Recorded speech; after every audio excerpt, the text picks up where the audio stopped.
Theoretical എക്കണോമിക്സിനോടൊന്നും എനിക്ക് അഭിപ്രായ വ്യത്യാസമൊന്നുമില്ല. ഞാൻ ബേസിക്കലി എൻ്റെ സബ്ജക്റ്റ് സോഷ്യോളജി ആണെങ്കിലും ഞാൻ പഠിച്ചത് എക്കണോമിക്സ് ആണ് ബേസിക്കലി. അതിലൊരു സബ്സിഡറി പിന്നെ സോഷ്യോളജി എടുത്തു, പിന്നെ അതിൽ ഡോക്ടറേറ്റ് എടുത്ത് അങ്ങനെ പോയ ഒരാളാണ് ഞാൻ.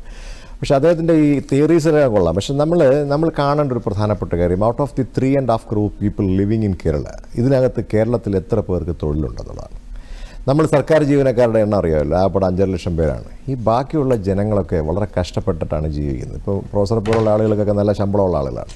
അപ്പോൾ സ്വാഭാവികമായിട്ട് അദ്ദേഹത്തിന് അങ്ങനെയൊക്കെ പറയാം. പക്ഷേ അദ്ദേഹം പറഞ്ഞു practical politics, I am in a party. ഞാൻ സാധാരണക്കാരായിട്ടില്ല. ഇപ്പോൾ ഇന്നിപ്പോൾ ഞാൻ ഈ പരിപാടിക്ക് വരുന്നതിന് മുമ്പ് എൻ്റെ സ്ഥലത്ത് കാലടിയിൽ ഞങ്ങളൊരു പ്രോജക്റ്റ് ലോഞ്ച് ചെയ്യുകയാണ്. വിശപ്പ് രഹിത കാലടി എന്നാണ് ആ പ്രോജക്റ്റിൻ്റെ പേര്. അതെന്തിനാണെന്ന് ചോദിച്ചു കഴിഞ്ഞാൽ അവിടെ ഒരുപാട് പേര് വിശന്നിരിക്കുന്നുണ്ട്. അപ്പം നമ്മളെ സംബന്ധിച്ചിടത്തോളം, CPM-നെ സംബന്ധിച്ചിടത്തോളം, CPM-ന് പണ്ട് അങ്ങനെ ഒരു കാഴ്ചപ്പാടുണ്ടായിരുന്നു. അതായത് പാവങ്ങൾ, സാധാരണക്കാർ, ഇപ്പോൾ വലിയ മുതലാളിമാരോടൊപ്പമുള്ള ബന്ധമാണ് അവർക്ക് കൂടുതലുള്ളത്. അപ്പം ഞങ്ങളെ സംബന്ധിച്ചിടത്തോളം ഞങ്ങളിപ്പോൾ ഒരു ഇടതുപക്ഷ ലൈനിലാണ് കാര്യങ്ങൾ കൊണ്ടുവന്നു. കോൺഗ്രസിൻ്റെ ഒരു വലതുപക്ഷക്കാരാണ് ഞങ്ങളെന്ന് പറയുന്നതെങ്കിലും ഞങ്ങളിപ്പോൾ ഫോളോ ചെയ്യുന്ന ഒരു ഇടതുപക്ഷ ലൈനാണ്. എന്താണെന്ന് വെച്ച് കഴിഞ്ഞാൽ ഇവിടെ സാധാരണക്കാരുടെ പ്രശ്നങ്ങൾ അഡ്രസ്സ് ചെയ്യാൻ ഇടതുപക്ഷം ഇല്ല. അപ്പോൾ അതുകൊണ്ട് കോൺഗ്രസ് അത് ഏറ്റെടുക്കും. ഇപ്പോൾ മലയോര ഹൈവേ യാത്ര നടത്തുന്നു പ്രതിപക്ഷ നേതാവ്. മലയോരത്തിലെ സാധാരണക്കാരായ കർഷകർക്ക് വേണ്ടിയിട്ടാണ്. അപ്പോൾ ഞാൻ പറയാൻ ആഗ്രഹിക്കുന്നത്, ദിസ് ഈസ് നോട്ട് ഫീസിബിൾ. അതിൻ്റെ റീസൺ എന്താണെന്ന് ചോദിച്ചു കഴിഞ്ഞാൽ, I tell you 2 examples. Repaying capacity of, അദ്ദേഹം പറഞ്ഞു പബ്ലിക് ഡെറ്റും പ്രൈവറ്റ് ഡെറ്റും തമ്മിൽ നിങ്ങൾ കൂട്ടിച്ചേർക്കരുത്. I accept. പക്ഷേ പ്രശ്നം എന്താണ്? Repayment is the same. അത് പബ്ലിക് ആയാലും ശരി, പ്രൈവറ്റ് ആയാലും ശരി, നിങ്ങൾക്ക് തിരിച്ചു കൊടുക്കാൻ പൈസ ഇല്ലെങ്കിൽ നിങ്ങളെ കുത്തിരി പിടിക്കും. അത് പിടിക്കുന്നത് ഇപ്പം എന്നെയും പ്രൊഫസറെയൊക്കെ ആണെന്നുണ്ടെങ്കിൽ ബാങ്കുകാരൻ വന്ന് പിടിക്കുമെങ്കിലും ഗവൺമെൻറ്റിനെ സംബന്ധിച്ചിടത്തോളം കാലങ്ങളോളം കഴിഞ്ഞാലും ഇതിന് പിടിച്ച് എടുത്ത പൈസ കൊടുത്തേ പറ്റുള്ളൂ. മസാല ബോണ്ട് വിറ്റിട്ട് കിട്ടിയ പൈസ പറഞ്ഞിട്ട് സായിപ്പിൻ്റെ അടുത്ത് പറയുകയാണ് ഞങ്ങൾ 10 കൊല്ലം കഴിഞ്ഞ് തരാമെന്ന് പറഞ്ഞാൽ സായിപ്പിന് ഇപ്പോൾ നമ്മളെ പുറകെ നിൽക്കും.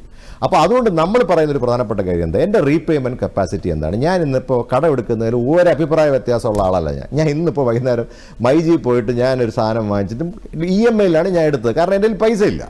അപ്പം ഞാൻ പൈസ ഇല്ലാതിരിക്കുമ്പോൾ ഞാനത് ചെയ്യും. പക്ഷേ ഞാൻ ആലോചിക്കുന്നതാണ്, ഇത് എടുത്താൽ തിരിച്ചു കൊടുക്കണ്ടേ? ഈ എടുത്ത് തിരിച്ചു കൊടുക്കുന്നത് എൻ്റെ അപ്പുറത്തെ വീട്ടിൻ്റെ അയാളെ ഇന്ന് പൈസ വാങ്ങിച്ച് കൊടുക്കാൻ പറ്റുമോ? എനിക്ക് ഇല്ല. അയാൾ തരുമായിരിക്കും ചിലപ്പോൾ, എനിക്ക് ഞാൻ പിന്നെ കൊടുക്കുമെന്ന് വിചാരിച്ചിട്ട് എന്ന് പറഞ്ഞിട്ടാണ് ഈ സർക്കാരുകൾ മുഴുവൻ ഈ പൈസ എടുത്തുകൊണ്ടിരിക്കുന്നത്. അപ്പോൾ എന്താ പ്രശ്നം എന്താണ്? പബ്ലിക് ഡെപ്റ്റ് ആണെങ്കിലും അല്ലെങ്കിൽ ഡെറ്റ് ആണെങ്കിലും ഈ പറഞ്ഞ പോലെ പ്രൈവറ്റ് ഡെറ്റ് ആണെങ്കിലും the repayment capacity is the same. That is economics. ആ എക്കണോമിക്സിൽ ഞാൻ പിന്നെ ഇവിടെ എഞ്ചിനീയർ പറഞ്ഞ അദ്ദേഹം ഷാജു ഷാർ പറഞ്ഞ ഒരു കാര്യത്തിലൂടെ എനിക്കൊരു അഭിപ്രായ വ്യത്യാസമുള്ളത്, നമുക്ക് നല്ല റോഡ് വേണം. ഞാൻ പറഞ്ഞു നമ്മുടെ തൊട്ടപ്പുറത്തോട്ട് കന്യാകുമാരി കഴിഞ്ഞ ഹൈവേയിലോട്ട് കയറി നല്ല റോഡാണ്. അവിടെ അവരുടെ വരുമാനമുണ്ട്. ഇവിടെ വരുമാനം ഉണ്ടായിരുന്നു ഒരു കാലഘട്ടത്തിൽ, ഞങ്ങൾ ജനറേറ്റ് ചെയ്തു. എന്താ വിഴിഞ്ഞം പദ്ധതിയുടെ പ്രത്യേകത? നൗ ആഫ്റ്റർ ഒരു 10 വർഷം കഴിയുമ്പോൾ ഈ പദ്ധതി എതിർത്ത ആളിലാണ് ഇവിടുത്തെ CPM-കാർ. അപ്പം ഞങ്ങൾ ഉമ്മൻചാണ്ടി ഇത് കൊണ്ടുവന്നപ്പോൾ Oommen Chandy പറഞ്ഞെന്തെന്നറിയോ? We need some income generating projects. നിങ്ങൾ കിഫ്ബിക്ക് പൈസ എടുത്തോ, എന്നിട്ട് ഈ വരുമാനം കിട്ടുന്ന വല്ലതും കൊണ്ടിട്. അല്ലാതെ നിങ്ങൾ റോഡിനകത്ത് മാത്രം ഇടണം. റോഡ് വേണം ഫോർ ഇൻഫ്രാസ്ട്രക്ചർ, ഡെഫിനറ്റ്ലി നമുക്കിത് വേണം. ഓട്ടോമാറ്റിക്കായിട്ട് വിഴിഞ്ഞം വരുമ്പോൾ അതിൽ നിന്ന് കിട്ടുന്ന വരുമാനം ഉപയോഗിക്കുമ്പോൾ സ്വാഭാവികമായിട്ട് അവിടുത്തെ ഇൻഫ്രാസ്ട്രക്ചർ ഡെവലപ്പ് ചെയ്യും. അല്ലാതെ നിങ്ങൾ കുറേ റോഡ് ഉണ്ടാക്കി അങ്ങോട്ട് ഇട്ടിട്ട് യാതൊരു വിധമായ കാര്യമില്ല, മൊത്തം ടാറിനകത്താണ് കൊണ്ടൊഴിക്കുന്നത്, പിന്നെ ഒന്നും എടുക്കാൻ പറ്റില്ല അതിനകത്ത്. അപ്പോൾ ജമീഷ് നമ്മൾ പറയുന്നത് ഇത്രയേ ഉള്ളൂ.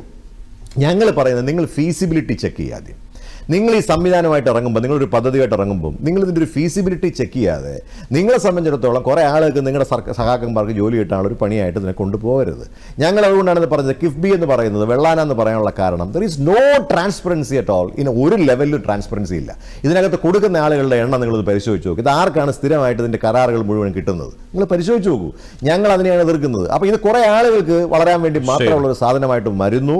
അതുകൊണ്ട് ഇവിടുത്തെ ഈ 5.5 ലക്ഷം പോട്ടെ, ഒരു 10 ലക്ഷം ആളുകൾ മാത്രം ഇവിടെ ജീവിച്ചാൽ പോരാ. ഇവിടെ ഒരുപാട് പാവപ്പെട്ടവരുണ്ട്. അവരുടെ പ്രശ്നങ്ങൾ കൂടി അഡ്രസ്സ് ചെയ്ത് മുന്നോട്ട് പോകാൻ കോൺഗ്രസ് എല്ലാ കാലത്തും മുൻപന്തിയിലുണ്ടാവും.